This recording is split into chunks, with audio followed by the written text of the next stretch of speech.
హోటల్స్లో మీరు మన దమ్ పీసులు అడిగామనుకోండి, దమ్ బిర్యానీ అడిగితే వాటికి అన్నం అతుక్కొని ఉంటాయండి. కొన్నిసార్లు గమనించండి మీరు. అదేంటనుకున్నారండి, మొన్న రైడ్ చేశారు కదండి, నేను చెప్పాను హైదరాబాద్లో హోటల్లో. ఆ దమ్ పీసులు అంటండి, అవి కూడా అలా అతుక్కొని ఉన్నాయంటండి.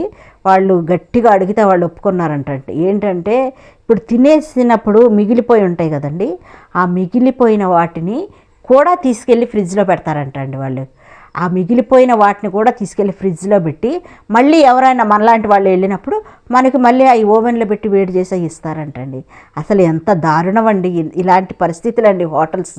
మీరు ఎందుకు వెళ్తారండి? అనారోగ్యం పాలవద్దండి. నా మాట వినండి ప్లీజ్. మీ శ్రేయస్సు కోరే నేను చెప్తున్నానండి. హోటల్స్లో మీరు మన దమ్ పీసులు అడిగామనుకోండి, దమ్ బిర్యానీ అడిగితే వాటికి అన్నం అతుక్కొని ఉంటాయండి. కొన్నిసార్లు గమనించండి మీరు.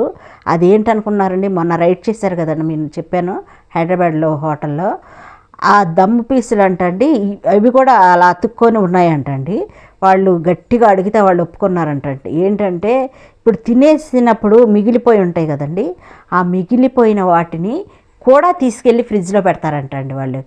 ఆ మిగిలిపోయిన వాటిని కూడా తీసుకెళ్ళి ఫ్రిడ్జ్లో పెట్టి మళ్ళీ ఎవరైనా మనలాంటి వాళ్ళు వెళ్ళినప్పుడు మనకి మళ్ళీ అవి ఓవెన్లో పెట్టి వేడి చేసి ఇస్తారంటండి. అసలు ఎంత దారుణం అండి ఇలాంటి పరిస్థితులు అండి హోటల్స్. మీరు ఎందుకు వెళ్తారండి? అనారోగ్యం పాలవద్దండి.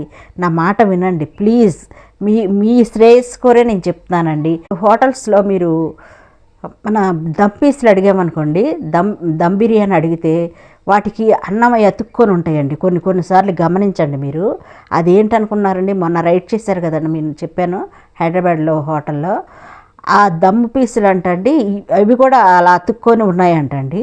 వాళ్ళు గట్టిగా అడిగితే వాళ్ళు ఒప్పుకున్నారంటండి. ఏంటంటే ఇప్పుడు తినేసినప్పుడు మిగిలిపోయి ఉంటాయి కదండి, ఆ మిగిలిపోయిన వాటిని కూడా తీసుకెళ్ళి ఫ్రిడ్జ్లో పెడతారంటండి వాళ్ళు. ఆ మిగిలిపోయిన వాటిని కూడా తీసుకెళ్ళి ఫ్రిడ్జ్లో పెట్టి మళ్ళీ ఎవరైనా మనలాంటి వాళ్ళు వెళ్ళినప్పుడు మనకి మళ్ళీ అవి ఓవెన్లో పెట్టి వేడి చేసి ఇస్తారంటండి. అసలు ఎంత దారుణం అండి ఇలాంటి పరిస్థితులు అండి హోటల్స్. మీరు ఎందుకు వెళ్తారండి? అనారోగ్యం పాలవద్దండి. నా మాట వినండి ప్లీజ్. మీ శ్రేయస్సు కోరే నేను చెప్తున్నానండి.